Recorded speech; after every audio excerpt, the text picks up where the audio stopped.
Hello, you beautiful people. I've also never watched a full Inside Xbox. They are really, really slow.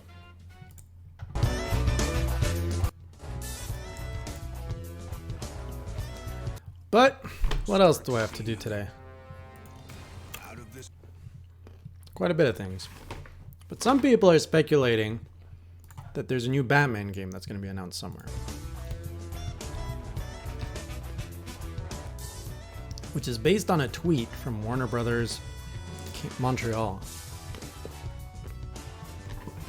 Maybe we'll get lucky. I am eating some cashews, some roasted, salted cashews.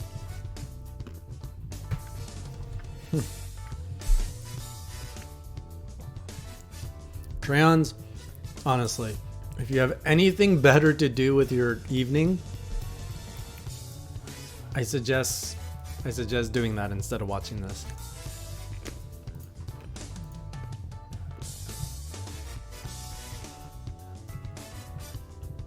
It just won't be a good time. It will not be a good time.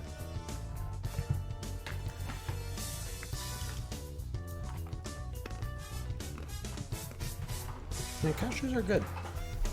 I'm on the carrot and cashew diet right now.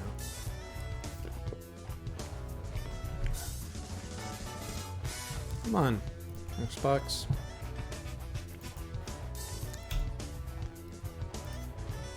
At least get some music or something. They were supposed to be online at 5:30. It's now 5:44.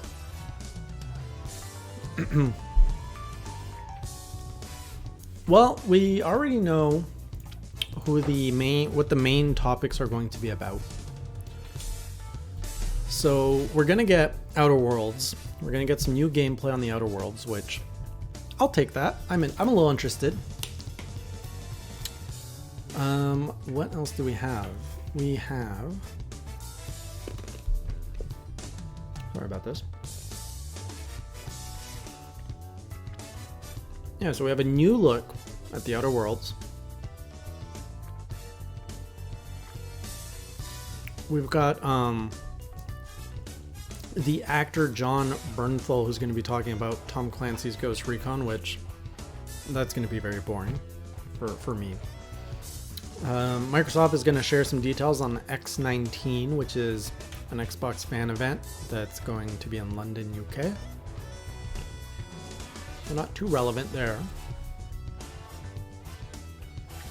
We're going to get more info on this pirate-themed MMO called Atlas, which looked kind of interesting.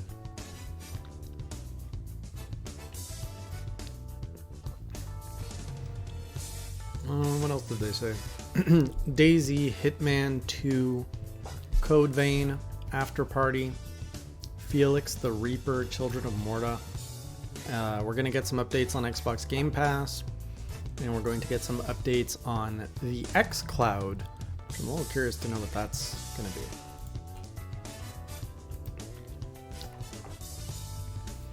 So yeah, overall, they're not really games I care about too much. But hey, who knows? Maybe I'll see something that'll make me go, oh. Because this one time I sat in an Xbox E3 press conference, and the next thing I knew I was ordering an Xbox One a few months later. And then last year I got rid of it.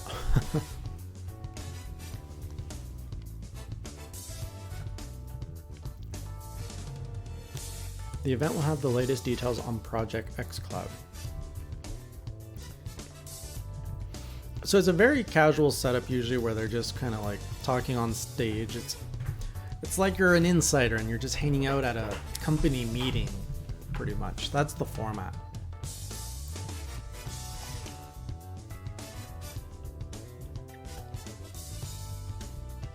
Yeah, those games I mentioned, those were all things that are that were name dropped. There might be more. Inside Xbox is not known for surprises. The actor is talking about the game because the developers paid them a lot of money to be involved in the game, so they might as well use them where they can. It's gonna be kind of like the Ubisoft thing where he came out on stage with a dog, but now it's gonna be even slower than that. Hitman I could get into. I haven't gotten into the Hitman series yet.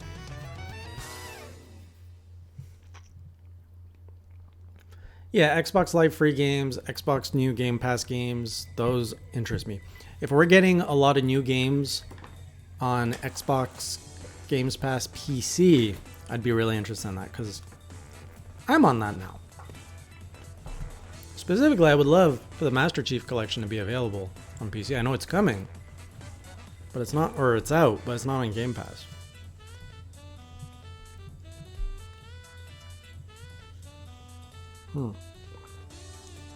That last cashew tasted a little weird. They are quite late. They were supposed to be starting 18 minutes ago. So what did you guys do in the interim since State of Play?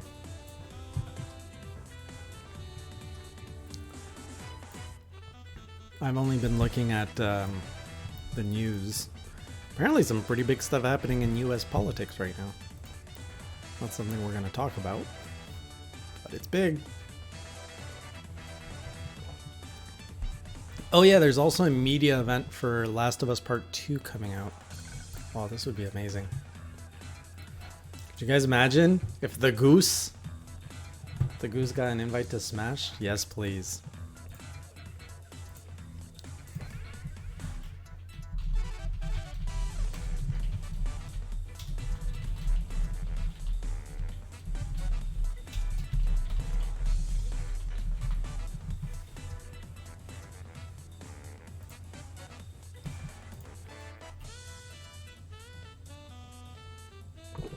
Oh yeah, that State of Play had Medieval short, the demo, eh?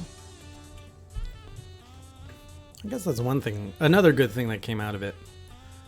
Mainly that demo. Demos are always nice.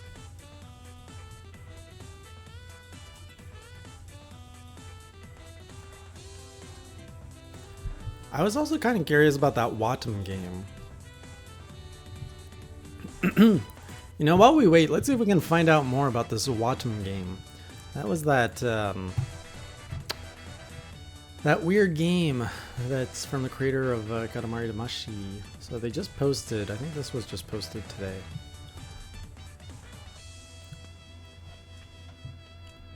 What is the most important role you've tried to abide by creating Wattam? What kind of questions are these? What is the goal you're trying to achieve with the final product? That's what I want to know. I just want to make games I've never played before. God, that's so vague. Can you describe how to play Wattam? Turn on the PS4, grab the controller. Oh my god, this guy cannot even explain his game. That's so frustrating. People don't understand your game. Stop being cheeky about it. What has changed since you first shipped Katamari Damacy way back in 2004? I opened this hoping to understand what this game was about. And this guy can't even do it.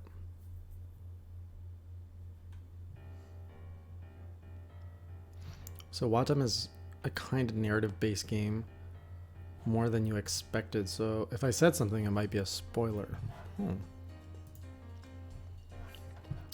Hey, Mohammed. You fell asleep during the State of Play? Whew, you're really gonna get some good sleep during this Inside Xbox, which is still not doing anything. If you could remake a game for PlayStation from PlayStation history, let's say Aiko, I want to swap a boy for a girl. This is the most useless interview I've ever seen.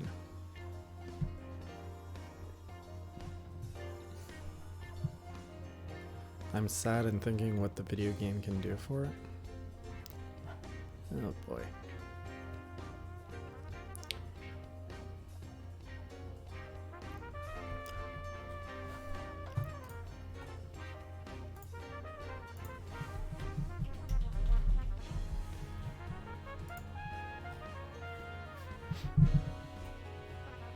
Yeah, so it's another one of those games nobody knows what's happening.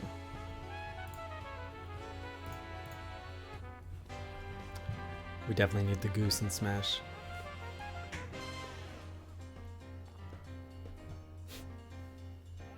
Yeah, we've actually got Canadian elections happening next month. It's nowhere near as bad or as... So it's crazy. So the U.S. I'm noticing the U.S. political life cycle lasts like 2 years, right? Right now you guys have the opposing party trying to find its primary runner. And then that eventually leads to the primary going against the sitting president. So in Canada, they just started the elections in full like a week or two ago. And we have to vote at the end of October.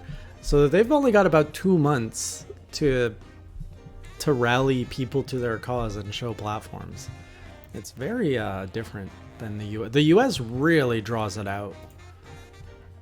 I don't know if it's to like get more marketing dollars, to make it more entertaining or what, but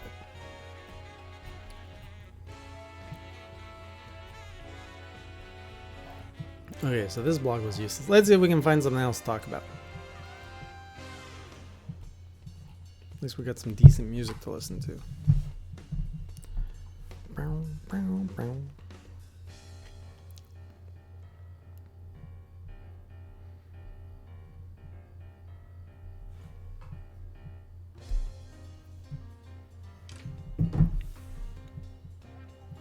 Ew, that's gross. Parts of Western Canada could see snow by the end of the week. Ugh.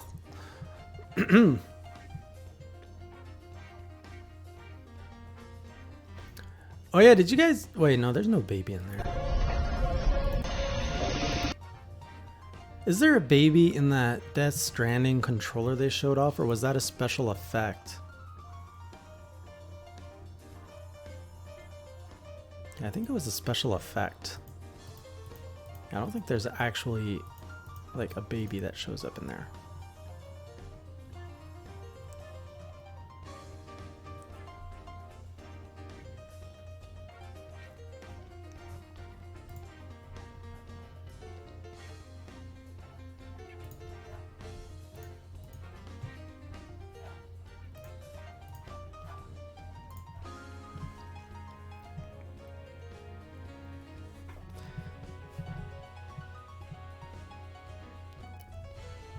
Hey, Ship Goated on Sticks.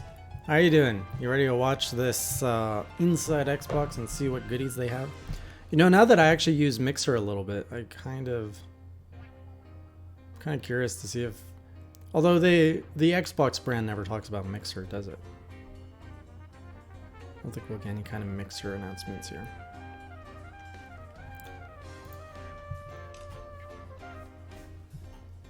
Boom, boom.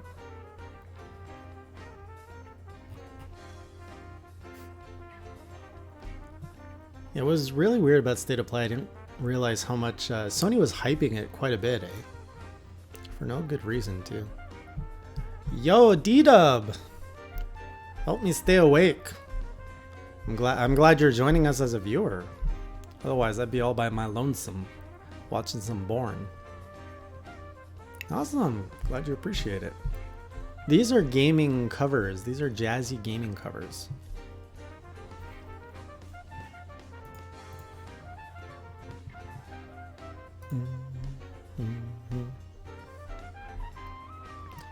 Also, for those of you who's watching this on YouTube, I'm also streaming over on Mixer. If that's something you guys want to try out on Mixer, you can level up just by watching, and then you can use your XP to use like special abilities in chat. It's something I like. Something I like to do. Yeah, Tron. I don't think Mixer is necessarily like at the point where it's taking off in features, and I don't think I'm ever gonna leave YouTube for as long as I continue to create vlogs and content that lives on YouTube. But Mixer has a lot of potential in the tools they have, and you know, the fact that they brought Ninja over to the platform, I think that was, you know, that's their big kind of foundational move. Now it's to see what they're going to do from there. And I think shortly before they brought Ninja over, they launched season 2 of Mixer, which is like all of these new features, like the XP stuff. So they're building slowly, and I think that they're doing it right so far. Hey, Shadow of Nexus, it's good to see you in here. Outer Worlds is probably going to be the best part of this conference.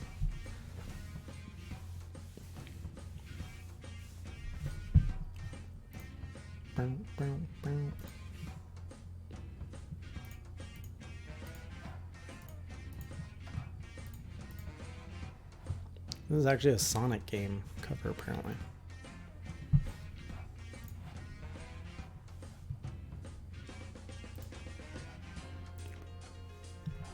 I'm really surprised they haven't started a pre-show of some kind with music or something.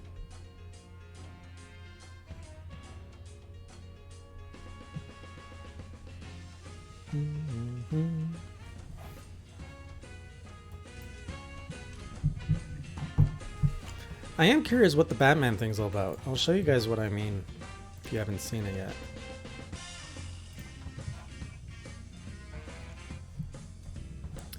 So yeah, yesterday at 1:13 p.m., Warner Brothers Montreal, Capture the Night, and then all these weird logos. Which honestly, I don't recognize any of them. I'm not that familiar with Batman. I don't know if other people are, but people are saying it's related to the something of owls. No, that's not owls. That's Birdman or something. Whatever it's called.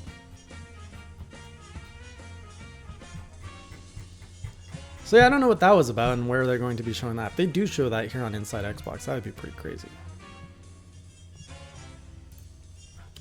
I'm kind of curious if Xbox has tweeted anything cheeky. I'm sure someone would have caught it if they did. Do I even follow Xbox? I don't.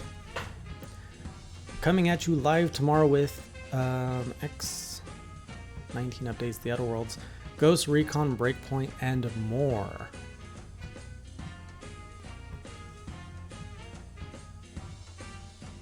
Join us live now. I'm kind of curious if it's going to be faster. I think it's going to be faster if I actually watch them on Mixer. You know, they'd probably go first on their platform faster. Have an enhanced experience. Oh yeah, they do. Look at that. Oh, this is... Okay, we're gonna keep the YouTube one up.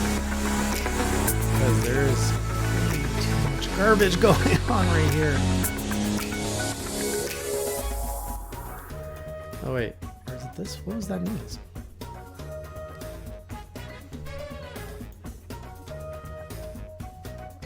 Hello. Welcome to Inside Xbox. We've got a great show for you today, Sorry, guys. packed with announcements, assassins, vampires, death himself, and bears. Oh my. We've even got some very special info about Project xCloud. What is it? Where is it? I'll do you one better. Why is it? And most importantly, when can you try it out for yourself? All these answers and much more await you on this episode of Inside Xbox, starting right now. At least he has energy. I'll give him point. Yeah, Court of Owls turns. Thank you. This is literally like watching an old TV show. Hey, Brett. Good to see you in here. Hello, everyone, and welcome to Inside Xbox. We've got a huge show for you today, This even feels including like a an ton old of TV great show. games coming very soon, and the latest from Project xCloud. Too true, Layer Bear. Whether you're into pillaging on the high seas in Atlas, challenging Satan to a drink-off for your very soul in After Party, or finding your fortune in a capitalist space dystopia in the Outer Worlds, we've got games for everyone today. Everyone except for those who like to play games with our heart. See, no singing, because then we'd have to teach Larry to dance, and nobody wants to see that. Fair point. I wanna see Let's that. instead talk about another group of folks that tend to sing and dance a lot, pirates.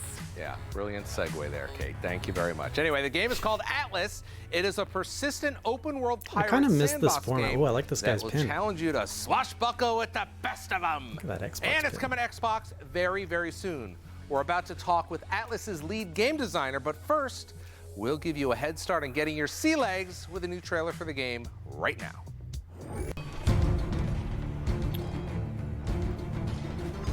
So this isn't a new game, right? It's just new for Xbox.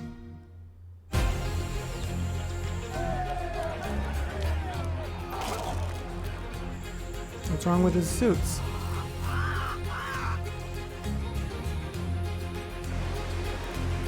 Yeah, exactly.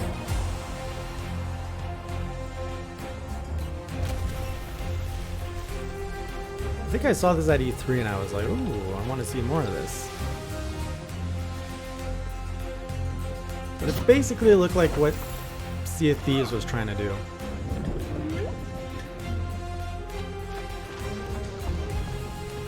Hey, dubs for life.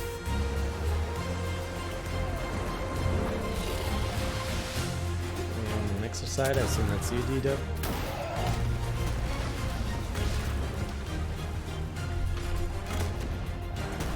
At least they know how to make trailers. These trailers are already more exciting than everything State of Play shown. Of course, it wouldn't be a pirate game without the Kraken.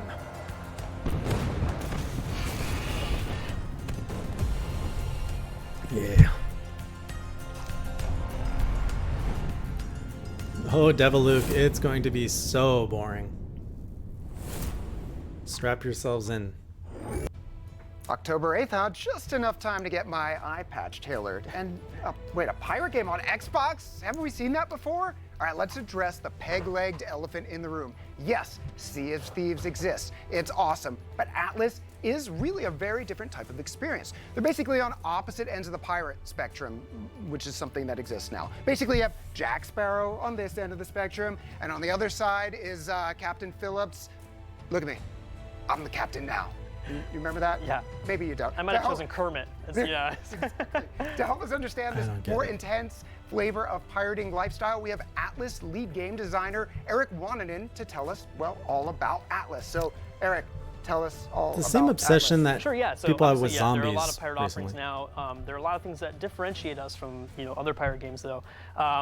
We want to create the ultimate is an pirate interesting experience, and shirt. so Atlas is an online multiplayer survival pirate game.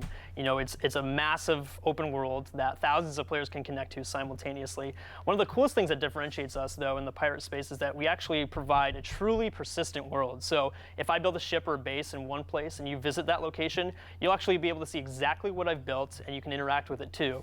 We've created this gigantic sandbox where we let players do pretty much whatever we want. We've given them the tools and freedom to do that in true pirate fashion. So, if you're a player that wants to get all your friends together Yo, and create Glover. pirate ships Glover and then or terrorize the Glover? seas, It's probably Glover. you can do that. If you want to doing? claim an island and then build your own pirate hideout, you can also Saintly do that. ends over on the Mixer. How world you is truly doing? your oyster when it comes to Atlas. Very good. I like the nautical theme there. I can't stop making those little I things. like this yeah. like cloak So, shirt you that he talked has. about sort of the scale of what you can do, cool. but when you're talking about a pirate game, there's certain things that you really expect. You want to battle sea creatures. You're going to want to pillage ships. You're going to want to lose all of your teeth because you don't have a fundamental knowledge of nutrition. Kind of like my teeth. Yeah, You're going to be able to do these things? Yeah, there's all those offerings and more, right? Including the vitamin stuff and the scurvy and whatnot. But there's a lot of those classic moments that players are expecting too. Atlas at its core is a game about exploring, surviving, conquering the world with your friends and other pirates. But there's also those very iconic pirate moments, intense ship battles with cannons, storming. Keep in decks mind, and clashing Xbox's swords with other presentations need to be players, longer searching for buried because treasure and people rustling away don't have as from many what they games don't to want play, with so their they have more groupie. time to kill. Even building your own bases and defending them, or raiding and looting other player bases.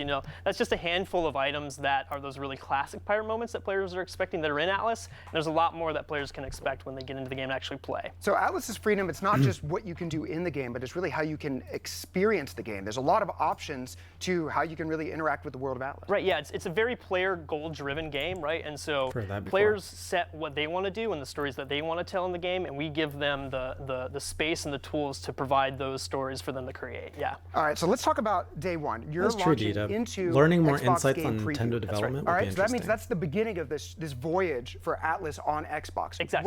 What can players expect on that first day? Right, so again, we are looking to get into releasing on Xbox Game Preview on October 8th. Because I do like so this it's 2 weeks format of away. learning more about games that one I of the care things that about. we're really excited about is crossplay support. So we're actually going to be having Atlas be crossplay enabled for both Xbox and PC on day 1. 1 at launch, so players on both platforms will be able to play together in the exact same worlds on all of our official servers. Something else that we're working on is keyboard and mouse support for Xbox, so players can look forward to that. But the one thing we actually really wanted to make sure Xbox players understand is that when we launch Atlas on Xbox, it's actually going to have full game parity with Xbox and PC. That means that whenever we push an update or we release new content for the game, Xbox and PCers will both get that simultaneously. It's not a different game for Xbox or a different game for PC. It's the exact same game across both platforms. You're saying a lot of the right things here. So let's take out our spyglass and look a little bit, forward down the line of the game preview voyage for Atlas. I'm thinking back to you guys made Ark Survival Evolved, and I had a really wild run through early access. I remember playing it on this first week out, and I think I was like bashing a fish with a rock and then eating it raw, like a proper Atlas. cave person. 6 months later, I saw people flying on the backs of pterodactyls firing SMGs, and I was like, how is this the same game? Sure, lots of changes over time, right? Exactly. So why don't you talk a little bit about some of the changes we can expect down the line with Atlas? Sure. So we're looking to follow a very similar approach This is with a Atlas, 5 out of right? 10 on Evolution Steam. over time, especially in game preview. So basically, how we're going to treat future updates for Atlas, we're going to be rolling them out in sort of multiple phases. And so each phase will have sort of a specific area of the game that we focus on and that we tailor or make improvements to. For example, the first update that we're going to be really focusing on once we release on the 8th is going to be sort of general upkeep stuff, quality of life improvements for the game, bug fixes, performance increases, those sorts of areas. But then after that, the area of focus we're going to have is that the phase on seas, ships, and sailing updates. Ships and sailing are such an important part of Atlas. It's really core to that pirate fantasy. And so we want to make them an even bigger part of the game than they currently are. So that means things like making ships easier to acquire. So hang on, easier this to game, sail, people are saying, I died new because I didn't additional eat types of fish. encounters on the Poor ocean, quality in new general, do not activities for players to buy do on their this ships. game. We want players to be able to enjoy themselves even more when they're out on their ships. So we're going to be focusing on updates that target So it's those like a areas specifically. overly But realistic the most game. important part of all this, honestly, especially in game preview, is going to be player feedback, right? So it's a continually evolving process. We want to get player input, and so we want to invite and encourage Xbox players to join us both in our official forums and on social media, so they can also be a part of helping make Atlas that ultimate pirate experience together. All right, what is that website? What is that social media? Where can people find more about Atlas? Sure, so you can visit us on our official website at playatlas.com. We have an official Discord channel that players can join. They can chat in us. Sometimes devs drop in there too. And also on social media, you can find all the Yeah, guys, latest this is news a and long updates there. format. I don't know if Eric, it's your thank you first so much. Inside now, Xbox. Before I let you go, I have to ask. This is do what they you do. say to the pirate? I don't know. Nothing. It just waved. Oh. They're going to cut my mic now, and actually, I really deserve that. So let me use my last moments here on the show to debut the newest trailer for Children of Morta.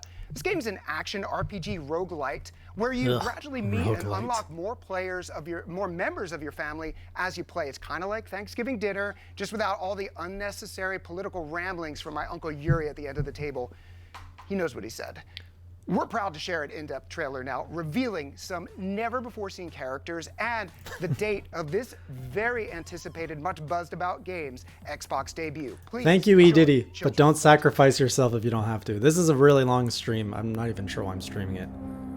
Who knows? I'm hoping for Children of something. Morta is an action RPG with a roguelite approach to character development, where you don't play a Ooh, single character, this looks but a rough. whole Oh, okay, it's extraordinary retro. family of heroes.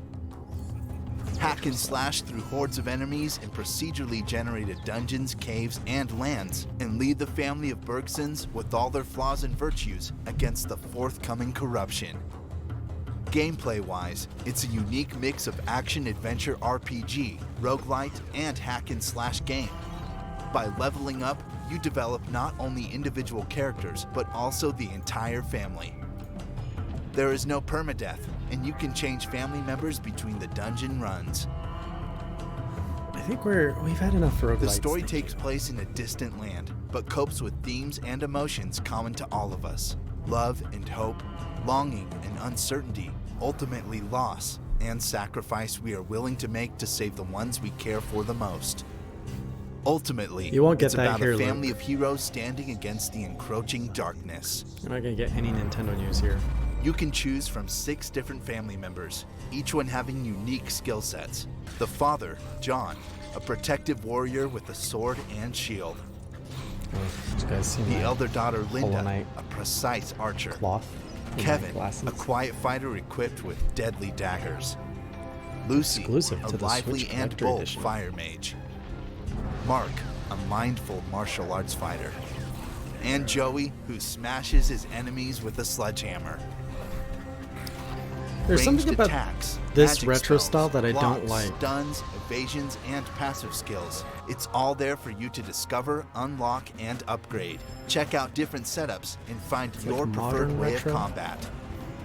In Children of Morta, there is no classical inventory system, but instead, there are dozens of items that you can randomly find on your way. They can give you passive buffs, modify your attacks, allow to spawn powerful totems, and more. And if you don't like what you find, you can always stop by a store and purchase stuff from a merchant. All There's the a dungeons method to the in the game are roguelike procedurally madness. generated, which means their layout is different with each adventure.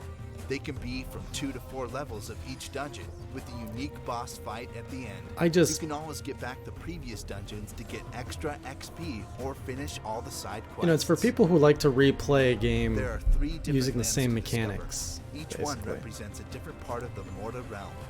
The Caldibo Caves, the city of Barahut, I don't understand the and appeal the of this land game, though. Terra Lava, each filled with unique enemies, bosses, and challenges linked directly to the environment around you. I'm not sure what the unique aspect Play of with this your game friend, is. or wife, or mom.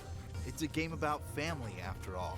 Currently, the game supports local co-op for 2 players, but online co-op is in development and will be added for free in a future update. Gorgeous, hand-drawn, stylish pixel art. They say a picture is worth 1,000 words, so just take a look and embrace it. Okay, it's kind of, the backgrounds are really nice. Can't really hate on that. The game costs $21.99 and will be available on Xbox One on October 15th. Be sure not to miss it. Be sure not to miss it. Don't you want to say be sure to get it? Or don't miss it? Ever since we announced Project xCloud, everyone has asked one question. When can I get my hands on it? Well, luckily we're joined by Project xCloud Corporate Vice President Kareem Chowdhury to provide some updates on that. Kareem, great to see you. You too, Larry. Always great to be with you. Now, I know you're not just coming by to say, hey, things are going pretty good. You got some really good news coming up. This is a 1-hour show, We're talking about that in Santiago. just a minute, but first, can you bring people up to speed? What is They're going to be Project covering about xCloud? 7-8 games. Project xCloud is our technology this is platform xCloud. to stream console games from the cloud. We're incredibly excited about it. We've been working really hard on turning our Xbox One console into a server version that we're deploying in Microsoft data centers around the world. We've been testing at home. We've been testing as employees. We've rolled it out to broader Microsoft. And now we're ready to take that next step where we invite the public to join our public preview. Now, you and I have been working at Xbox for a long time, worked on a lot of different projects, but this Project xCloud is massive, isn't it? It is. You're taking all the fun and joy and complexity of a console, all the joy and complexity of a games, and we're putting it together, deploying it in the data centers to be able to stream an experience to curious about users this. wherever they are. Now, I hear you at home, you're saying, hey, you said there's going to be news. What is the news? Kareem, let's get to it. What do you have to share with us today? Our public preview is starting in October, and we are opening our signups today. That is exciting news. Now, if you want to go to the signups, you just need to go to the URL on the screen, right? Exactly. And then- And we're going to be in 3 markets where we're starting: the United States, the United Kingdom, and Korea. And we're going to be opening up the invitations. We're going to select people from who signs up, and we're going to start kind of small, and then we're just going to continually expand over time. Once folks get into the preview, what can they expect? Well, they can expect to play Xbox games in a way that they never have before on their mobile device. You know, the original Xbox launched with Halo, and so we're starting our public preview with Halo 5 Guardians, a title that I've loved and enjoyed. It's been great playing it on a phone. And we're going to have 3 other titles from our first-party studios in the preview as well. Gears 5, bro. Gears 5, There the you go. brand new title that just shipped from the Coalition. Have an awesome time playing Campaign and Horde. We're going to put Sea of Thieves in there as well. I personally have been having a blast playing on my Project xCloud next to my kids on the couch while they're playing on our Xbox One X. And then a phenomenal fighting game I know Ricari will like, Killer Instinct. Yeah, I mean, Oh, this is really fighting game, exciting. man. I've had the chance to participate internally in our internal beta for quite some time and being able to play on the road. And I want to be very clear. You know, if you're playing something on your console, when you get into the program, it's just going to pick up your achievements, your save game, all of that just goes with you. Exactly. We That's are not magical. creating a separate ecosystem. So it's your account, it's your save game, your friends list, your multiplayer, your progression, your gaming history. It all flows between the two. So you can start Gears 5 on your console, and then you can pick up and play it on Project xCloud and vice versa. It's really up to you. I can hear people at home smashing that URL right now to get in on it, but what do they need to, in terms of when do we hardware, get to this? participate? You need an Xbox One controller with a Bluetooth connection and an Android phone or tablet. We are starting on Android. And in terms of networking, we are going to work over Wi-Fi and a cellular connection. Now, I want to double click on cellular just a little bit. I've only got You're going to Apple work products. with any mobile provider that you have in the 3 regions that we listed. We are working especially close with, through technical partnerships with T-Mobile in the United States, Vodafone in the UK, and SK Telecom in Korea to make sure that we have a phenomenal no love for experience for the Canada. customers. I want to talk about Project xCloud is one part of Xbox game streaming. There's also another part called console streaming. Now, for those folks that can't puzzle it themselves, tell us what that means. What is the difference? Right. Project xCloud is our technology to stream games from our cloud. Streaming from your home console is really just that. You have a console in your home that you paid for with games that you paid for. We're going to enable you to be able to stream those games to your mobile device as well while you're on the go. And we'll have more news to share about that at a future date. All right, so there you go. Kareem's got the news for you. We're going to so this one here, it's you use your Xbox in next month.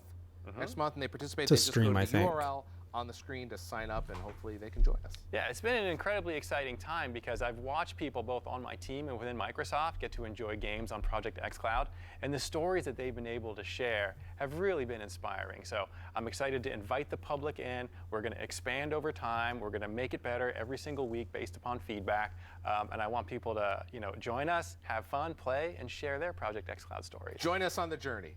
Kareem, thank you so much for today and sharing the vision on how we're expanding the way players can enjoy their favorite Xbox games. Once more, head to xbox.com/game streaming if you would like to express interest in participating in the Project xCloud preview.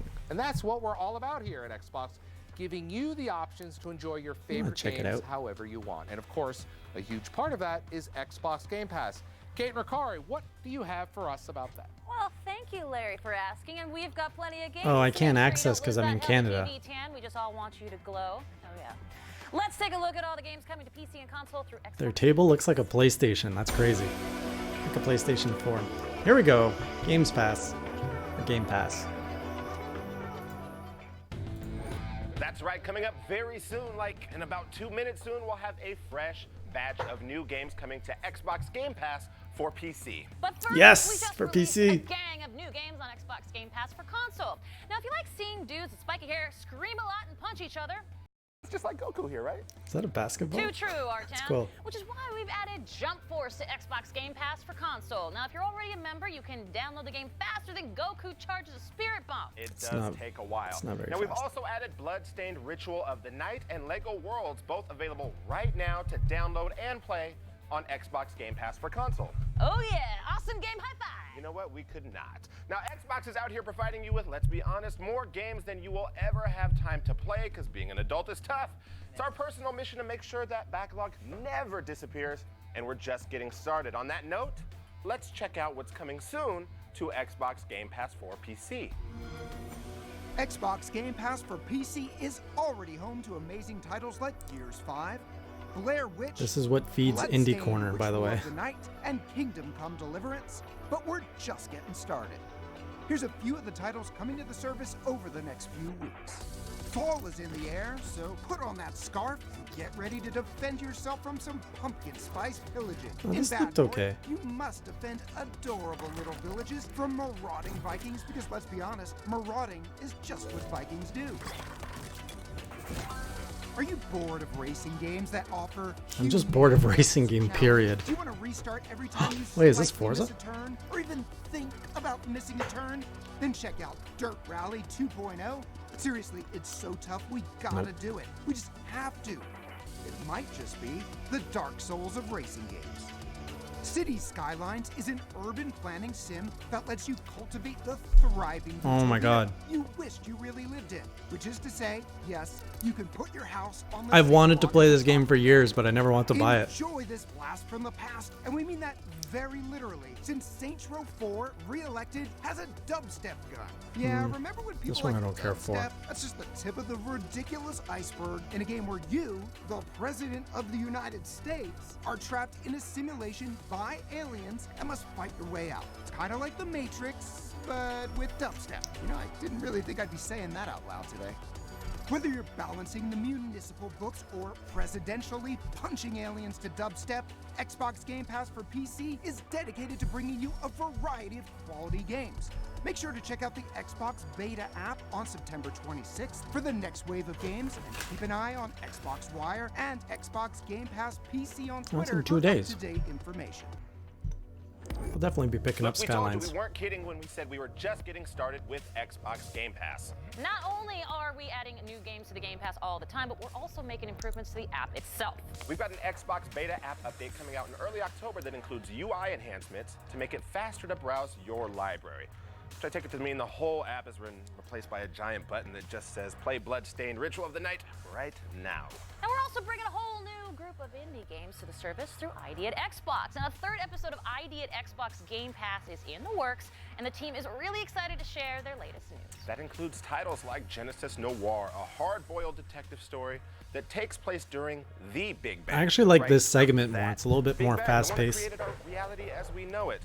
You know, you couldn't have dames, whiskey, and jazz without the Big Bang, so it only makes sense, right?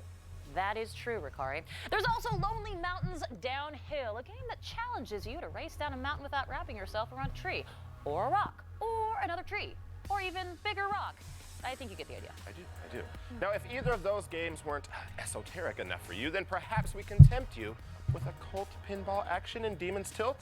This game combines bullet hell shoot 'em up chaos with pinball I've never seen a action retro and pinball a generous before. slather of pentagrams. In modern Hard gaming. to describe a better Friday night. pretty if I'm unique. being honest. Pentagrams, yes, that's my Friday night. Generous slather itself. These are just a fraction of the amazing indie titles that the ID at Xbox team cannot wait to show you, with more games to come from publishers like Team 17, Daedalic Entertainment, Devolver Digital, and Team much 17 working on. To see the full slate of indie games and get a special behind-the-scenes look at their development, check out the ID at Xbox Game Pass Fall 2019 Showcase on the Xbox YouTube channel on September 26th at Well, that's 9 in 2 a.m. days. Now listen, if a cult pinball is just the tease, you know the full reveal is gonna be good, so make sure to check it out. The ID at Xbox Showcase may be a few days away, but you'll only Oh, they have have to a wait full few showcase minutes coming out. to see all the other amazing That'll be games we're better. featuring today. So keep watching for an exclusive interview with the Outer Worlds senior narrative designer, an in-depth look at John Bernthal's role in Ghost Recon Breakpoint. I bet you it's these guys and a that's writing romantic the comedy dialogue. slash puzzle game about death. It's They're the first delivering time it so the comfortably, they comics probably speak wrote it that. Apparently themselves. Death really likes to dance. Who knew? Well, you will, as long as you keep watching. But first, Jeff, you have a new Code Vein trailer for us, right? I do, and you could call him Bloodstained, by the way. It's a fantastic game. They're playing it all weekend long. Now, we've got an exclusive look at a new enemy from the upcoming Souls-like Code Vein. Now, if you're not familiar, Code Vein takes place in a post-apocalyptic dystopia. Is there any other kind? There's a lot of where that now. anime vampires fight each other over dwindling blood supplies. We thought there were no more original ideas in this world. Code Vein launches on September 27th, so enjoy your first look at this enemy, the Cannoneer. Oh my God, Code Vein, like blood, vampires. I just got that. Welcome.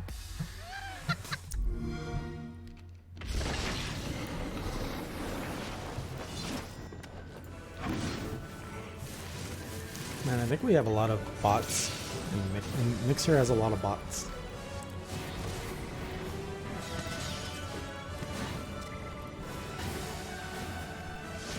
Oh my god. That's so accurate, Treon.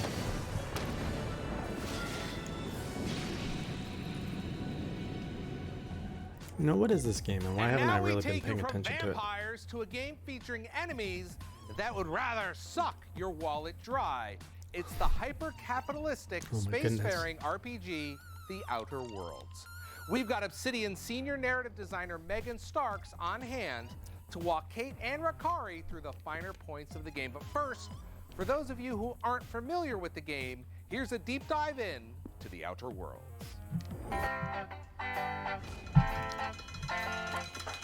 I thought they would spend more time on Code Vein. Do you dream of working on the frontier of space? Are you Yes. searching for exciting off-world opportunities? Can you pass a basic aptitude test? Possibly. Then come to Halcyon, where prosperity awaits you in the stars. Why does this have Owned and Fallout operated vibes? by Oh yeah, it was Earth's developed by the distinguished original Fallout corporations. guys. Halcyon's colonists are guaranteed full employment. Enjoy a productive life in one of our many employment communities across Terra 2. Oh, dead people. You'll have access to every modern amenity, from Shitting gourmet with a suit. dining to guaranteed housing Guarantees and not guaranteed. company-approved social clubs. You never know what you'll find on Terra 2. Hungry for adventure? Apply for a post on Monarch instead. Gently terraformed and pristine, Monarch is an alien world just waiting to be tamed. Who's playing this? Enjoy the outdoors. Is it just hunt survival? local wildlife. And bring civilization to wild places. Some restrictions apply. Monarch is currently undergoing renovation. See your local board representative for details. Oh, you're building a colony? Yes, our colony has a place for everyone. Are you a brilliant scientist? Is that a pig? Or do you prefer working with your hands? Oh, shit. Have you been rejected from every other colonist program? Not to worry. Halcyon accepts the lowest aptitude scores of any Earth Directorate colony. Improve yourself through our career development program. Sharpen your reflexes. Strengthen your muscles. Practice your social skills. Thank you for considering me for your ship crew and/or outlaw gang. Injured on the job? Don't worry. Our board-certified insurance program covers a wide range of conditions, like robophobia, permanent concussions, and fear of heights. Good old The bull on board screen. cares about your security. That's why all of Halcyon's workers have the means to defend themselves. We've got pointy weapons, smashy weapons, brainy weapons, and That's cute. shooty weapons. From Spacer's Choice to Hammersmith, your local grocer carries it all. Ammo sold separately. This Come is join a our corporate family. pretty meaty You trailer. will find a warmer, Let me apologize in advance. I'm about to ruin your day. friendlier, or harder working community of employees anywhere in the universe. So don't wait. Sign those indenturement contracts and get on board the next ship bound for the outer worlds. The Halcyon Colony, a better home for better people.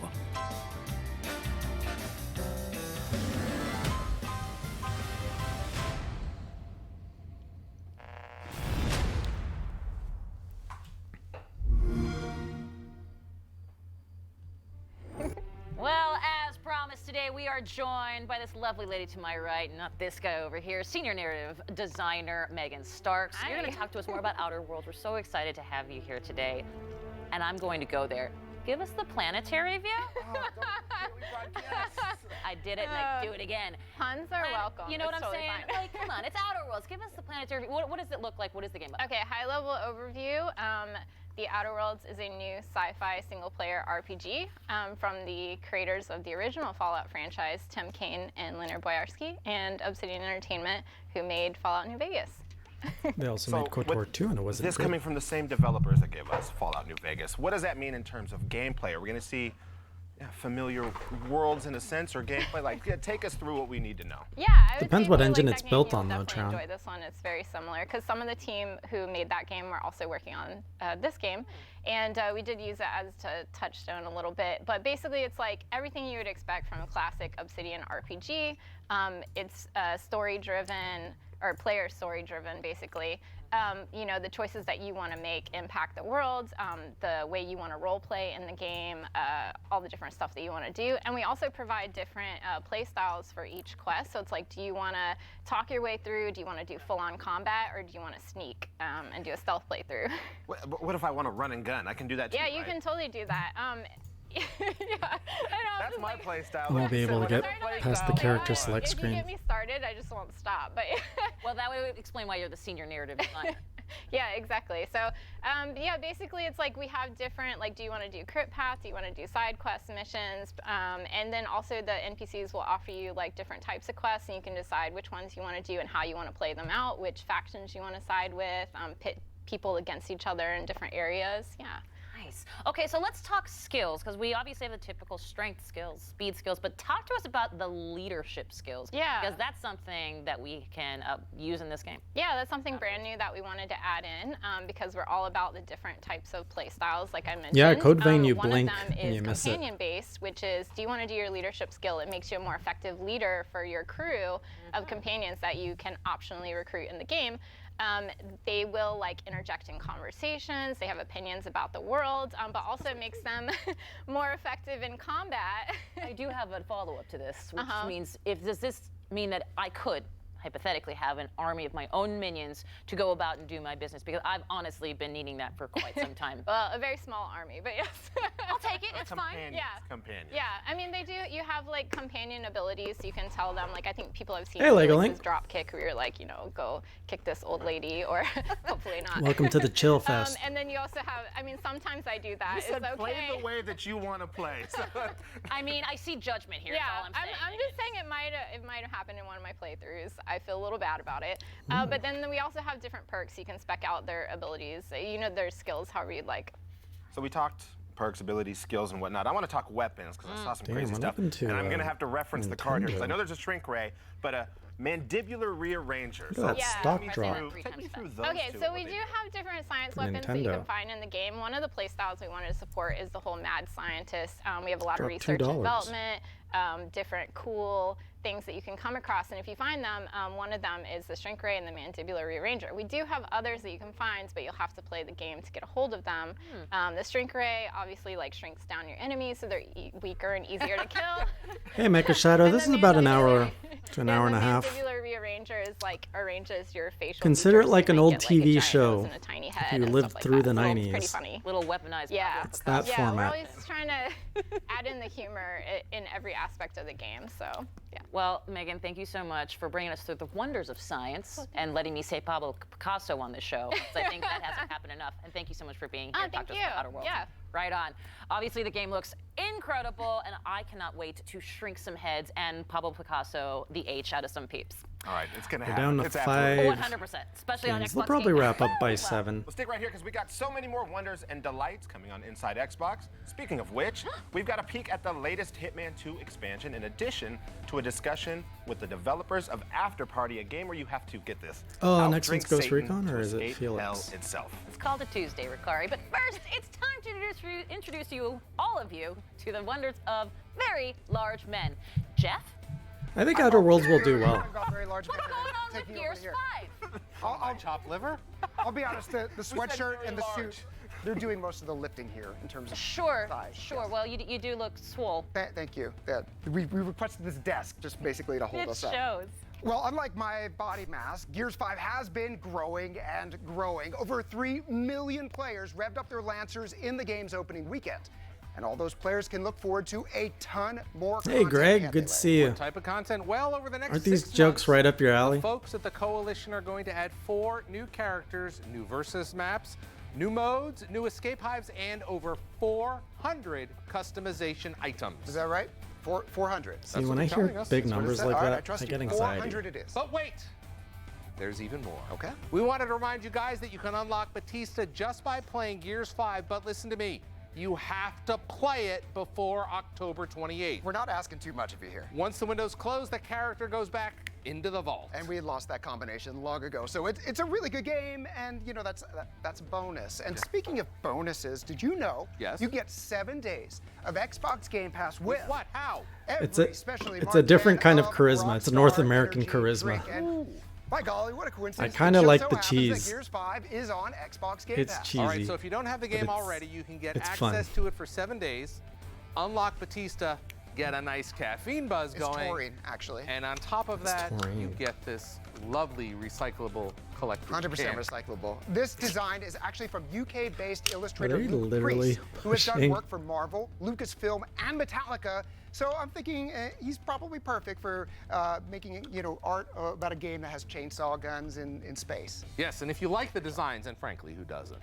You can grab a 7-pack of 4K wallpapers, get all those numbers, from the Microsoft Store, absolutely free. All right, Larry, you got some more hardware goodies. So this is Back here. much better Don't than State of I? Play, Take a look at and that's a But really. wait, we're not done. No gloves? Here you go. I can't believe okay. it. Oh, it's that I got Lego some brand game. New bundles. No, I forgot the gloves today. And I mean, these bundles are so new, they're shipping today. All right, be careful. We're going to have to put them in the truck. We've got a brand new Xbox One S and Xbox One X bundle that each includes a full download of the both rad. award-winning Forza Horizon 4 and the very excellent LEGO Speed Championship expansion. And for those of you that already have an Xbox, Forza Horizon 4 is available on Xbox Game Pass. Bit of a, trend here happening. Yeah. Chances are you've had at least one friend tell you how good Forza Horizon 4 It's good. And it was you in this case. And you Was that were the all not lying. digital? If you haven't played it yet, go out and grab one of these bundles right now. Take that one. And hey, Oh, it speaking of is. Minecraft, We weren't speaking about we are Minecraft. now. Okay. Minecon Live is just around the corner. Let's take a quick look at what you can expect from this Minecon? year's virtual event. I really just don't want the audience to miss that Minecon Live will stream on September 28th Here's your at direct noon funnies. Eastern US time. Or whatever time that is in whatever country or whatever time zone. Saturday, September 28th at 12 noon Eastern. That is 9 a.m. here in the Pacific time zone. And for Graham, it's 4 p.m. Greenwich Mean Time. Actually, the UK is on British summertime right now, so Oh. that would be 5 p.m. And we certainly couldn't forget all of our viewers in lovely Adelaide, Australia. What Yes, is we are Minecon? looking forward to seeing you bright and early on Australian Central Standard Time, which is 1:30 a.m. on September 29th. Damn, that's crazy. Real time zone, actually, and I think that's probably all of them. There's only 5 time zones. All right, well, here we go. Make sure to follow Minecraft's Mixer, YouTube, I don't Facebook, mind or this. Twitch I don't channels mind to this catch all the camaraderie. news, content creators, and those announcements. Yeah, and since Minecraft is truly Damn, the one up, world's John, game, that take endorsement. Soccer. We'll have creators from all around the world. This is my streaming first the time event in watching it 10 too. different So I'm languages. glad we're in this together, C'est si guys. bon. Oui. You can find more info about those creators and more at minecraft.net/Minecon. I like that they're And not now taking we whisk themselves you too from being the seriously. master of your own Minecraft server to being the master of your own nation. We're talking about Tropico 6. It is currently What is in Minecon? Xbox Game Preview, and then it will officially release as a Checking this 1.0 up. on September 27th. That's coming up in just a couple days, giving you the opportunity to become El Presidente, the world's greatest dictator. It's a 90-minute long presentation about Minecraft. You can customize your palace. Deliver moving election speeches. Please take your shoe off the counter, Larry, and most importantly, you can grow a much bigger beard than either of us. I think anybody can. But even with the bushiest of beards won't make you a great dictator if you weren't always looking for some angle. Take notes, to Greg. save a little Need bit more of than a money. beard. Well, we've got you covered there. That is correct. For the next few days, you can get the special early bird price if you buy Tropico 6 while it is still in Xbox Game Preview. Then, Tropico when the game like officially a sleeper launches, again, franchise? just a couple of days, September 27th, it'll update to the final official release. What See, bears? that's the kind of savvy business dealing that befits a great dictator Not sure if with you're a thin complimenting beard. me. Very thin beard. If only we could do a little bit more for that. All right, I guess we have something to look forward to for the next show. I do expect to see, I think people would like to see at XO Major Nelson with the beard. Yeah, no. Right? No? think so. People don't care. Okay. Okay, well, we may not have those bushy beards just yet, but we do have grizzled I stubble. don't know if I want to watch Working on Minecon that, cringe. courtesy of John Bernthal and Ghost Recon Breakpoint. Kate, take us to Tough Guy Town. Ugh. Jeff and Larry, words cannot can convey how smell the delighted I testosterone truly am to coming do out. just that. John Bernthal is hot. It's true. And if, like me, you've been waiting to crawl around in mud and talk in a gravelly voice, and you'll be able to do very soon with this beta announcement from Ghost Recon Breakpoint. It's only by working as a team that you can rise. Is this a we're going to a commercial?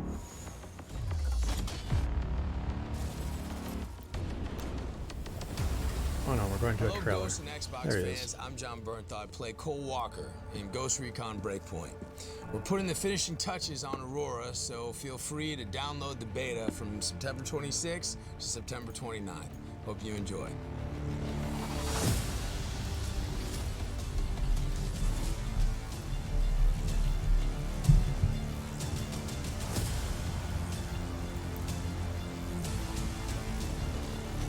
Ooh, another shooting game.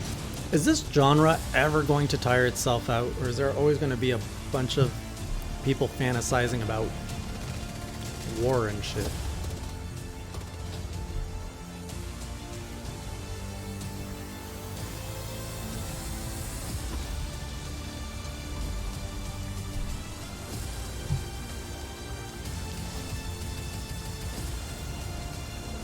Like, I don't know. I'm disgruntled because I don't care about pretending I'm a soldier or a commando or anything like that. Unless I'm a stormtrooper. I'd be okay being a stormtrooper and living out Empire's Conquest. And you will see Sign me me up for there, that. John Bernthal. You can pre-order the beta right now. So preload the beta, excuse me. It's ready to go on September 26th. Now, I live life by one very simple life rule, and it is do whatever Mr. Bernthal tells me to, which is why I'm especially excited to see what's coming next. John Bernthal portrays the game's villain. Wanted to share some of his approach with everyone here, so please enjoy this punishing look at Breakpoint's Cole Walker. Do you get it? Does he play the Punisher? Yes, Do you Greg, get it? sir. I'm sorry. You have a beautiful beard. Please don't throw those pins away. I'm a wolf, raised to be the alpha, trained to follow. Alas, the beast can't be tamed that easily. Not really a tactics. Cole Walker, Ghost Recon he's game? grown deeply disillusioned with the sort of state of affairs with the Ghosts. He thinks that their moral compass and their set of rules are holding them back and keeping them from attaining the mission at hand. I think he develops this new code that's born out of his frustration, born out of his anger, born out of his the pain for the loss of the men that have died under his watch. And I think what he thinks is because of these rules. So he's Okay, developed this new Splatoon philosophy, is the and he's got exception. this new Splatoon is band very of different. It's not soldiers about that are war behind him. time so And, much. Look, I know he's looked at as the antagonist of the game, but you know it's my job not to judge him. It's my Oh job yeah, to, I forgot to about Greg empathize being with him and believe in anti-Splatoon. him. You know, with Emil being on set the entire time, you know, he's Green Beret. This project from the beginning had a real dedication towards authenticity. He had a really specific sort of way that, not just how Cole moved and handled his weapon. And I'm more in favor of but also Fortnite for than other mindset. And I think war that's games really because what's Fortnite kind is of most about, important. it's a I think silly anytime world and it takes you, itself get not the honor seriously. of portraying a vet. It's a But huge just like any responsibility. big kid thing, its fandom is annoying. You know, this kind of process with mocap is you have to have one flawless take. There's no place to hide. There's cameras everywhere. I come from the theater, so I really dig that. You rehearse it till you get it perfect. I think it just brings everybody's game up, and I really enjoyed that part of the process. I was really humbled by how much this game means to the people that are making it. I knew from the second I got there just how important this Greg, was. to when's the them. last It's time no you played different from, Splatoon? you know, a great television show, a great movie. When you're following a filmmaker and you're following a group of artists who are absolutely committed to doing their best, that's what drives me 100%. By tooth and claw, Mecha Shadow, I would play that. I'd play that war game. I will rule it. Splatoon prequel, I'd be down for that. No, we have to be nice to Greg. Greg is a wonderful human Now, being. we've still got plenty Praise of be to awesome Greg. games coming up for you guys, including a look at DayZ's new Livonia expansion, a pub crawl through hell and after party, and advanced info on XO19. But first, we know you haven't Then gotten there your was fill 4. of bald badasses. So here's some news from everyone's favorite assassin, party clown, sports mascot, whatever you want to call him, it's Agent 47. The next and final expansion for Hitman 2 takes Agent 47 to Haven Island, a tropical paradise in the Maldives. For those following the expansions thus far, Haven Island takes place just after the events of the Ooh, last New big York statement, expansion. Mega And Shadow. we'll probably let you bash someone over the head I don't with a think coconut ARMS is if I better had to than guess. Splatoon. What's more exciting than that? That's Maybe this. That's a Haven Island stretch. is available today for expansion pass and gold edition owners. Check out this intro to the expansion and enjoy the high life. I don't think anybody plays the Wii U version anymore. You should definitely give the Switch version a try. Hopefully it comes like free with a Switch Online or something. Or a demo at least. So, this is paradise. If you can afford. Gentlemen, glad to hear you made it A lot out of people New have told me I York. need to Where play are we? Hitman. Olivia decrypted the data 47 recovered Actually, I from think the it was bank. on Games We Pass. isolated 3 transactions Plus, from maybe? Providence partner accounts, all made out to Haven, a small corporation It's operating out of the PlayStation Plus this month. And what does Haven do? To the public, they specialize Oh, in yeah, it was reputation management for the rich and famous. The real money, however, comes from the covert reconstruction of identities for wealthy criminals. They make people disappear. The partners are using Haven to acquire new identities.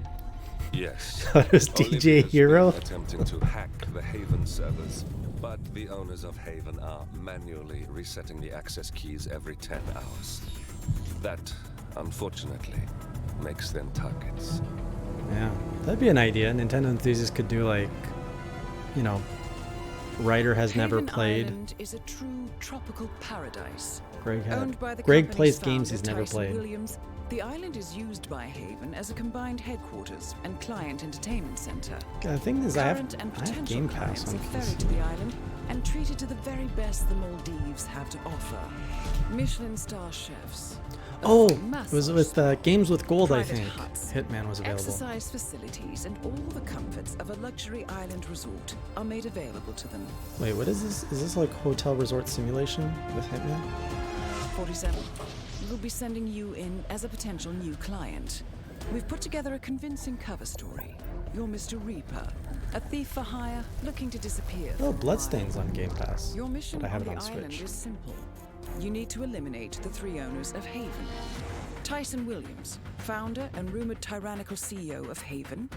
Ludmila Vetrova, a former confidence artist hired by Williams to serve as a client recruiter and handler. And Stephen Bradley, technical wizard and the brains behind Haven's proprietary software platform. Oh shit, Recore. Olivia will be able to penetrate I wanted the to play Haven that game servers for long enough years. for her to secure the I new realized it was partner on there. identities. I've uploaded all the information we have on the island and the 3 targets. Best of luck, gentlemen. I don't rely on luck. Well, a little wouldn't hurt. I think they made him bald so they didn't have to do hair textures.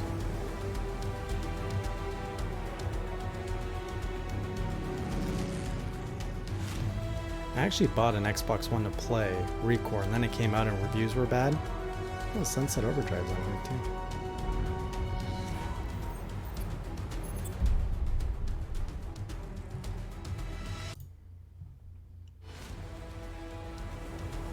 What was I looking for?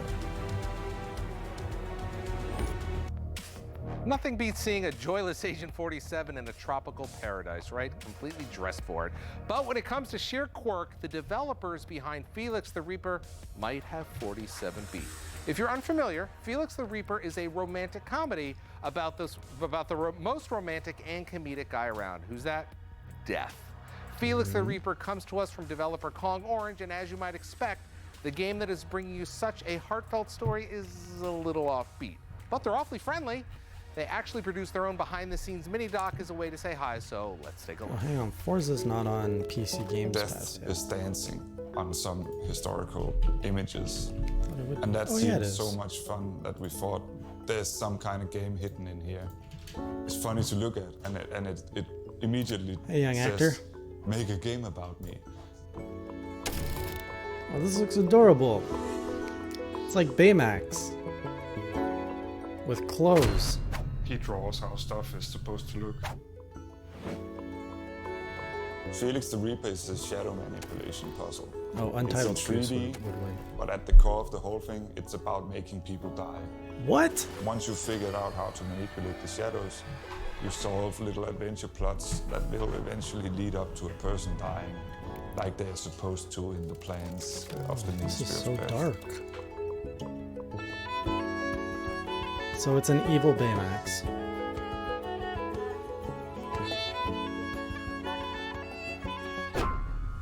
He sculpts stuff. When you meet Felix the first time in the game, you almost immediately find out that he likes to dance. He's been practicing that for a while, and it turns out he hopes to one day be able to run into Betty the Maiden and ask her to dance. So it's sort of his master plan.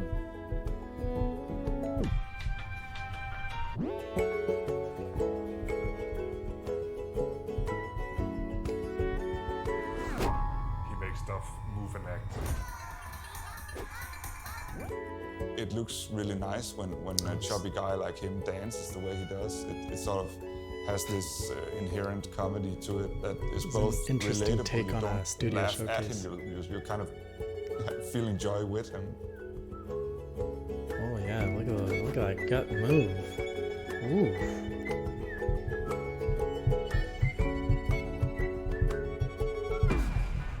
He codes so you don't have to. In Felix, we work with dancers and musicians and historians. And when we get inspired from all their talent and all their skill, it feels like we can make a deeper game where the entertaining aspect has more impact because it has the weight of all this skill and talent. So you're having in fun these while killing people. Things get sour because of him. In a sense, this is taking death more serious. We actually sort of cherish each person dying in this game because there's a lot of build-up and humor around it. Jeez. More than just having it be some sort of mechanic where people have to die for you to move on. Even if that is what we do, we spend a lot of time making sure people die. This is so strange. I wanna play that.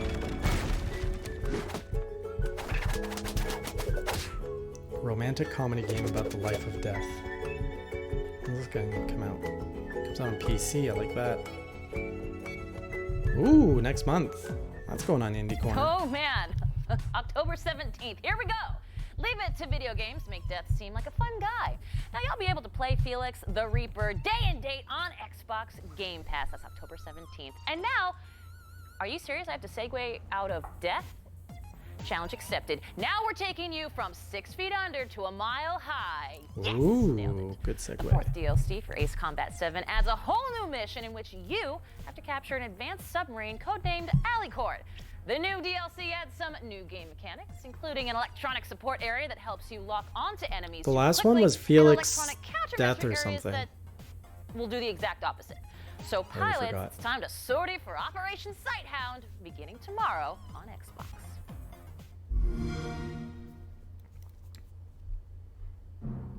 It's a requiem. Set off as soon as we're ready. Our objective is to capture an advanced submarine in harbor at Artiglio. This is another franchise I never dabbled in. The sub's force projection capabilities are equivalent to a carrier strike group. A real monster if there ever was one. I used to really be big into flight sims Quite a too. few, but haven't even made a dent. Retreat not authorized. I mean, our hot shots won't even last 5 minutes. This boat has the means to end this hideous war in a definitive and elegant manner. What is his goal? I see 3 strikes. Get 'em. I'm gonna screw you up so bad. As of now, this boat no longer belongs to the Erusian military. That monster will roam the ocean. The world shall be horrified by the number of lives we will take.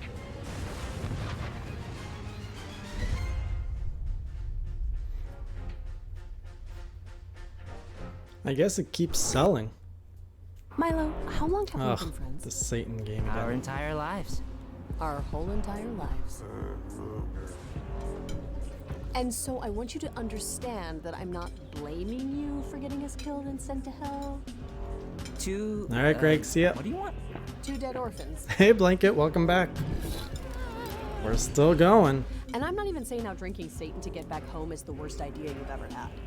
Okay, well, Lola, what are you saying?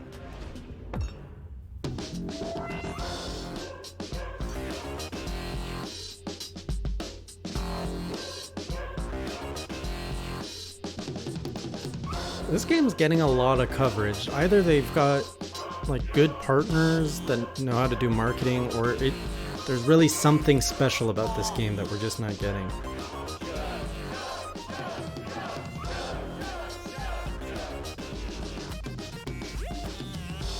I'm just saying you should pace yourself.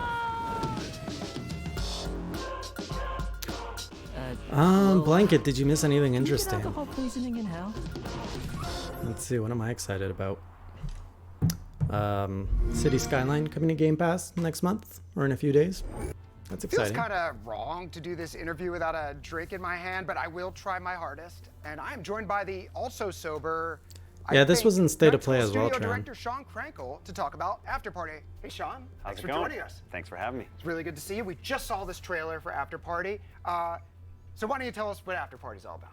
Yeah, if you couldn't tell from the Out trailer, drinking it is about Satan. two best friends who have just died after graduating college, which sounds like a pretty awful situation. But fortunately, as they are in line in hell about to get processed and figure out their eternal hell, it turns out that there's a loophole. And if you can get invited to Satan's after party, or sorry, his nightly party, you can actually outdrink Satan and he'll grant you re-entry to Earth. Nobody's ever done it before, so that's what the game is about, is these two best friends sort of exploring the underworld on this crazy pub crawl through hell. I'm just committing that to memory, you know, in case anything happens down the line. That may come in handy Just in later. case. So they're building I want up to their rewind legacy. things a couple years back to your previous game, to Night School's previous game, Oxenfree, came out in 2016. Immediately ended up on a lot of the 10 best Well, we're coming lists up of the on year, October including one up, mine. John. I know you read my live Dark journal. Where Games. it did make it in there. Even Luigi's And Mansion. the game is available on Xbox Game Pass. And between now and release, please download Oxenfree, play it. I've never seen a game that handles conversation better than that.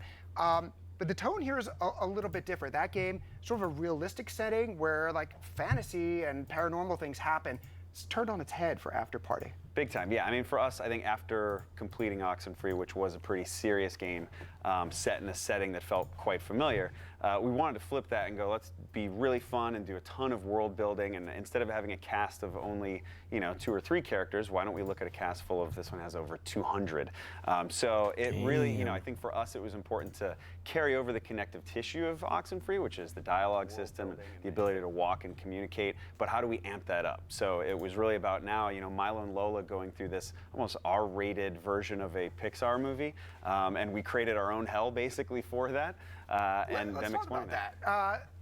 I've played the game at GDC and I think at PAX, and we've Yeah, seen a it's number more of of a trailers narrative now. game. This isn't your grandfather's hell. This is like hell looks kind of cool, I guess. Like, so tell us what went into that. Well, we wanted to start somewhere that was more fun than the usual pitchforks and heavy metal and orange and just blood, which there's a fair amount of that in the game as well. But we wanted our hell to be more like a nightlife that you'd want to explore. So there's a whole host of different districts. Some that feel like Shibuya, some that feel like you're in Amsterdam, some are like New York, and they're all connected through the river Styx. And so we've got our demons, our people that are working all day torturing people. Hey, but at that'd be night, kinda they cool, gotta Micah go out, Shadow. They gotta go drink. They gotta go kind of let their hair down. And the humans that are getting tortured also actually coexist with these other demons. And so like our hell is sort of this mix of all religions. We basically treat like every afterlife from every religion as if it were correct. And so we've combined that into our own strange version of the underworld. Hence some of the loopholes, apparently. Yes, yes. So let's talk about drinking, and let's talk about like how that actually works in the game and how it affects what is happening and what you're doing. So yeah, drinking and partying in general in the game is such a crucial theme. And so early on, we're like, let's prototype all these various types of drinking. We had pee meters, and we had you blacking out. None of these things were fun. So we were like, how do we Kojima hone in thinks on the they're fun. aspects of it? There were pee meters. There were people puking. It was a the mess. pee meter. But we veered much more into this territory of like, maybe drinks can feel like a potion, almost like a Harry Potter thing that will sort of amplify the communication style. So in Oxenfree, the script was much more about just like there's 3 options that the player can say, and that's it, and that's how you progress through the game. But in this, if you're in any bar, there's 5 or 6 different drinks, and each drink can change your personality, and that will change the entire script. So if you want to talk like a pirate, there's a drink for that. If you want to talk like a mobster, there's a drink for that. If you want to be flirty, all these variety of drinks and concoctions then change how you interact with everybody inside of the game. And so that's not just a fun flavor thing, it's also a strategic thing. Like, you might not want to flirt with the giant evil demon you're playing beer pong against, or maybe you do, because maybe it'll throw them off. There were so many different endings in Oxenfree with just those 3 solutions. I'm imagining like your narrative board is like Charlie from It's Always Sunny, where it's just like, you know, all these interconnected things. So I cannot wait to see just how many different, you know, how my adventure unfolds compared to, you know, somebody else's. Before you go, again, play the game, heard a lot of trailers, and something that jumps out at me is some really great voice talent. I feel like some people are familiar. Who are we going to be conversing with? Yes, so our 2 leads are Janina Gavankar and Koi Dowd. Janina, you know, she was in Star Wars Battlefront, but she's also got this illustrious career, of course, in TV and film. And then Koi is in a ton of different anime. He's also Detective Pikachu. So yeah, he's great. So the 2 of them, I just love seeing them interact because they're very similar to their characters. But, you know, in Oxenfree, we had a very limited cast. This, having 200 characters, means we have a massive cast. So we've got, we were fortunate enough to have Dave Fennoy as Satan, which good cast. He's just perfect. We actually brought back Erin Yvette, who was the lead in Oxenfree. She plays your personal demon in this, named Sister Mary Wormhorn, who tortures you over the course of the game. You know, we have Ashley Burch, just really a huge, massive cast of incredible talent. We're very fortunate. Suffice to say, not a lot of games out there like this, and it's something we'll all be looking forward to. So, Sean, thank you so much for coming by to talk After Party, and for teaching me that we're all going to need strong livers to survive the afterlife. And while drinking may cure woes in the afterlife, it won't help me survive around in DayZ. But knowledge is power, so Rukari juices up with the latest on the DayZ expansion.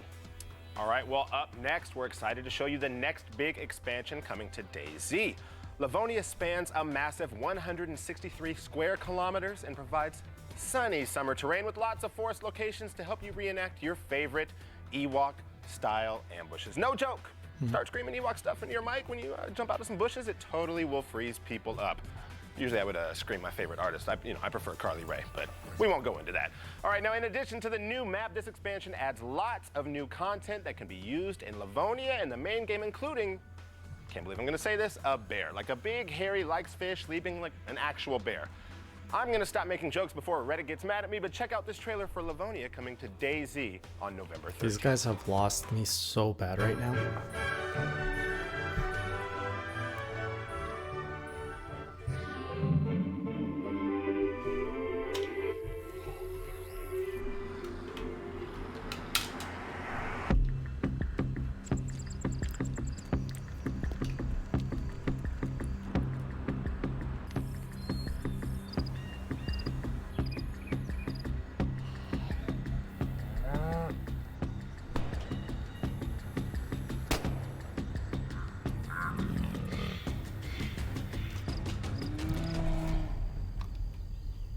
I like that. Nice, quick, short. Now, before we get out of here, we wanted to give y'all an update on our next big event. That's right, XO19 takes place in London, November 14th through the 16th, and we could not be more excited. Yeah. We're more excited, Larry. We're thrilled to celebrate with the UK, with the entire That guy's team. high That on means his gaming caffeine. royalty will be there. Phil Spencer, Matt Booty, Xbox Game Studios, and Major Nelson. Well, Major Nelson. Yeah, that's the gaming royalty right there. You're right there. Exactly. Now, we're already working on a ton of announcements for the show, not to mention just celebrating Xbox along with all of you, the fans. Well, if we're celebrating along with the fans, that means we got to get all dressed up. Cosplay contest? Group cosplay contest? Cosplaying, yeah, well, let's do it. I don't know. We'll figure it out. Master Chief. At least they're having fun with Master it. Chief, You know, sweating through your clothes. if you have to commit, Last year's event in Mexico commit all City the way. was such a blast. Literally like a life event for All us. those Being up Xbox there fans. on the stage, never felt anything like that. If we have 1/10 that much energy in London, this will be something to remember. I know you can bring it in London because tickets for our celebration go on sale October 1st, with all proceeds benefiting Special Effect, a nonprofit that does incredible work in the UK to help bring the joy of gaming. Yeah, you to guys those never with heard of Matt Booty? All right, He was on stage at grab your tickets E3. on October 1st at xbox.com/x019. Yes, that's X0. Personally, I'd love to be XO, Mr. Booty. Zero. You know, I think both will work on the website. Give it a try. All right. I would you have a can't lot of join fun us in with it. person, we'd still like you to join us digitally. That's right. Inside Xbox will be back live from the event November 14th, 3 p.m. Eastern, noon Pacific. What time is that in London? 8. Okay, he's got it. 8 p.m. British summertime with all of the news, the reveals, and this feel-good scripted banter that you love from Inside Xbox. And boy, does it feel Self-aware. so good. This will be our biggest episode of Inside Xbox yet. Let me just say that one more time. Biggest one yet. Absolutely packed with announcements. Plus, we'll have additional programming throughout the 15th and the 16th to celebrate all the big announcements from the show. And don't forget, if you want to toss your hat in the ring for Project xCloud testing in October and beyond, head over to xbox.com/game streaming. We're starting small in October, but we'll open up more spots for participants, add more games, and we'll keep all of you updated on the progress. Unless you're Canadian, then you We're can't going to be take held part to in it, so we'll see you on November 14th, live from XO19 in London. Now, from all of us here in sunny Seattle, thank you for watching today's episode of Inside Xbox. And we love the sun so much, we're going to London. So tip your servers, try the fish and chips, and we will see you at XO19. Bye-bye, everybody. Cheerio. Yeah, that's such an old style of way to do things. We did it! We did it! We survived an Inside Xbox. Which one of you's asleep, though? If one of you fell asleep, you lost the game.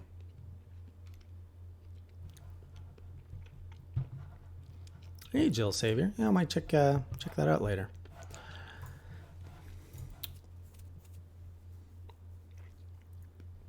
I can Stadia in Canada, and I've ordered my Founders Kit for Stadia. What just happened here? Where'd my... Oh, they shut the thing. Oh, look at this.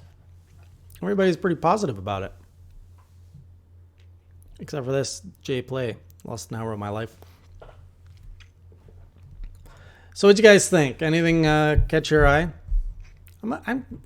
I think Xbox has a lot of solid concepts in place that could really blow up next gen if they really drive the hype to it. They have a lot of mechanisms to move the gaming industry forward. And right now we're in the early phase, so I'm being very forgiving. Not everything is refined and good, but if they can get their Xbox engine, which is, cross-platform, all their studio, they can get that engine running smoothly, PlayStation is in trouble. Good evening, Blanket. You missed nothing, don't worry. I think you guys probably saw I was getting a lot less chatty towards the end. Dustin's awake. Dustin doesn't lose. Sound good. Yeah, if you guys can sign up for xCloud and you're in the US, go for it, because I can't do it. So you guys do it and let me know how it is.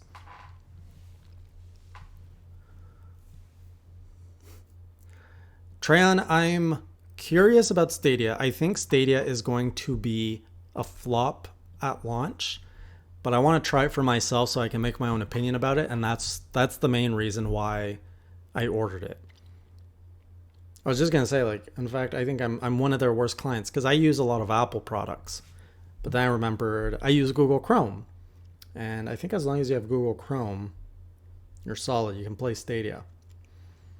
So yeah, I pretty much ordered it to review it. That's why I wanted it.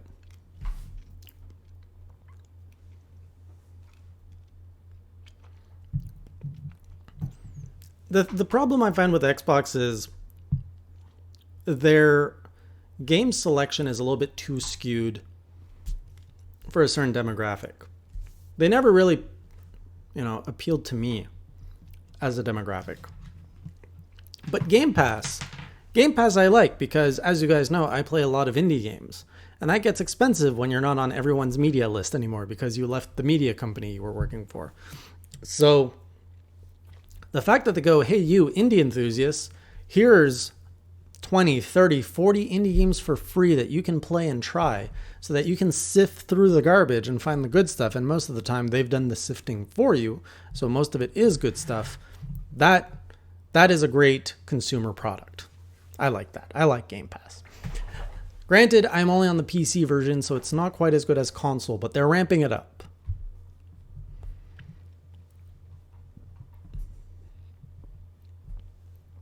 Look at that. We got more Xbox fans showing up in the chat. I'm really glad to see you guys, because I don't know a lot of Xbox fans. And when I was working for EG, we had a website called xboxenthusiast.com.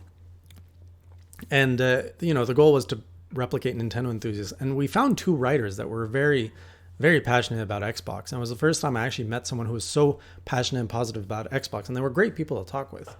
And it really kind of gave me a new perspective on the Xbox brand, because I never really spoke to anyone who was so passionate about the brand. Oftentimes you'll find people who are like, well, I play on Xbox because my friends are there, or I play on PlayStation because my friends are there. But these guys, they are like in the Xbox Kool-Aid, and that's really cool. When you're passionate about something, it's really cool.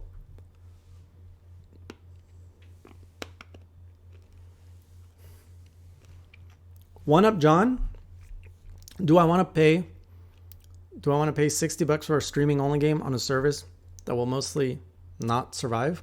The answer to that is no. My strategy is I have the controller, I have the service. I think I'm going to have 3 months of premium, which means I get access to the 3 games for free, and I get access to Destiny 2, which I don't have. I will play those games. I'm going to play the free games to try Stadia. I'm not going to go out and buy $60 streaming games. I don't think Stadia is... I don't agree with a lot of things Stadia does, but I do want to try it. That's it.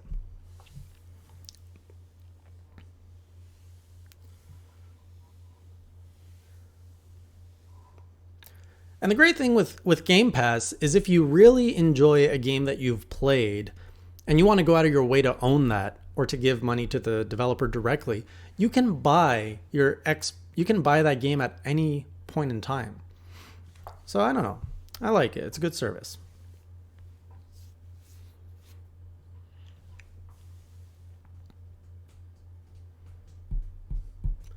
MDK, the Google Play or the Google Stadia, I got the Founders Edition, so I secured my controller that way. I bought it pretty much when it launched. It was kind of a spontaneous purchase.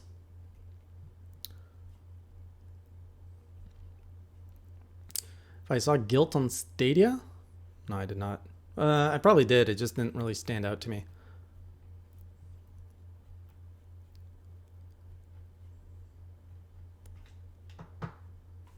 Yeah, I agree, Diddy. Xbox enthusiasts actually has struggled for a long time to find an audience. I just don't know where the Xbox fans are at. They don't get together like Nintendo fans. And Nintendo fans are a lot louder, and we group together in a community and a lot louder. But you don't see that kind of... The PlayStation fan base is also quite, large and quite vocal. But the Xbox fan base has always been the most quiet out of the 3. I think the problem with Stadia is the fact that right now it's being marketed towards the hobbyist gamer. It's being marketed towards us. And it's being marketed with games most of us want or have already played or have already purchased. And it's being pushed at full price. So I don't understand how anyone could justify getting on board with Stadia to purchase these games. I think if they can come up with good deals eventually for the games that they offer, there is potential. There is definitely something appealing about being at your friend's place, at your parents' place, on campus, at work, and being able to play your games anywhere, anytime, anyhow you want. So that flexibility, I think, is kind of a way into the future, but the way they're going about it, I don't necessarily agree with that.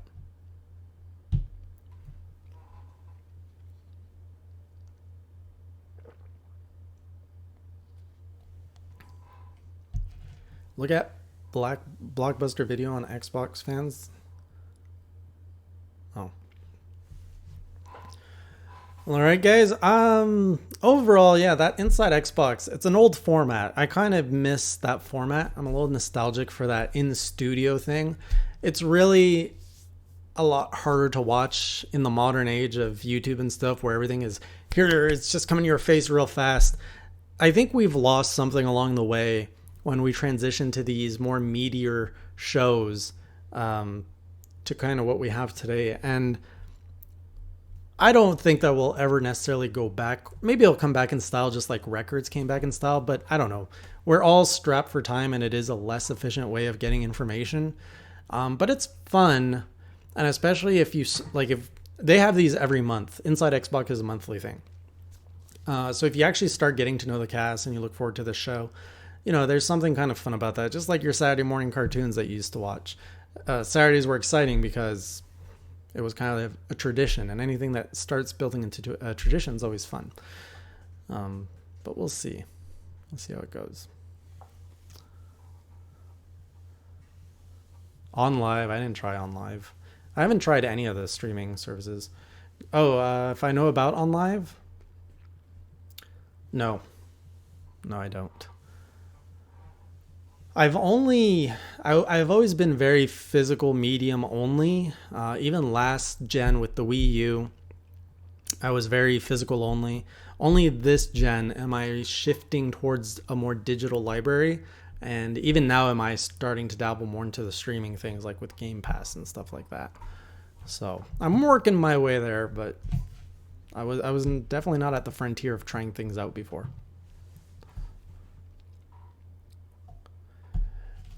Yeah, it was revolutionary, I heard, but there was a lot of technical issues that was they had troubles overcoming. I think there was massive lag and stuff like that. So the concept was there. And you see this with a lot of technologies. When you look at VR, for example, VR was attempted in the 80s and the 90s, and the technology could never be developed. They couldn't overcome a lot of hurdles. Fast forward 20 years, VR in the way that they envisioned it is now possible. VR is not catching on. Why? Well, there's a lot of reasons why. And maybe it's because we have another technological hurdle right now. Nobody wants to dedicate 15 by 15 feet of their home for a VR setup that they play a few hours a week. So as VR develops more, maybe we need to wait another 20 years for it to be, you know, the Ready Player One level caliber of getting into an online world and playing whoever you want in a widespread MMO. I don't know. Stadia would be more appealing if it was Netflix style. Agreed, MDK. I think that's the biggest caveat with Stadia. If they could have launched, options are always the best way to go. If Stadia could have launched with a similar concept to Game Pass or even Netflix, where it's like, hey, here's a library of games that you get for $10-15 a month. Play it anywhere you want, anyhow you want. That marketing power would have been so much better than what they're doing now.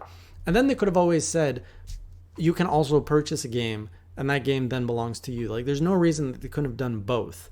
And they really missed the boat there. If they could have, because people call Stadia the Netflix of gaming, and it's completely wrong. Game Pass is the Netflix of gaming. Stadia is what is the movie equivalent? There is none. Nobody else is dumb enough to do it.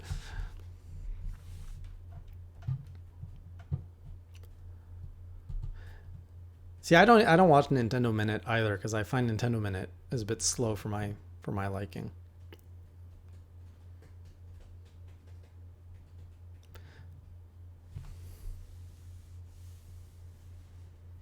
Oh man, that's crazy, Shadow. I had no idea On Live was that developed. That's crazy. It was before its time, though. Unfortunately, they didn't have necessarily the whole vision of how, or the online community didn't really know about streaming and all that. So, well, all right, guys, I'm gonna go get ready for a meeting I have. My workday is not done. That's probably gonna go late, so I won't be streaming. But tomorrow, Castlevania Diaries: Rondo of Blood will be dropping tomorrow morning, and then I'll be streaming Castlevania 64. Oh shit, I forgot I was playing that. So tomorrow, probably around 7 o'clock or 8 o'clock p.m. Eastern Time, I'll be playing some Castlevania 64. Look out for announcements on Twitter or Discord. That's usually where I announce my streams. And if you want to hang out with me then, I'll see you tomorrow. Have a good night, and until tomorrow, keep it classy.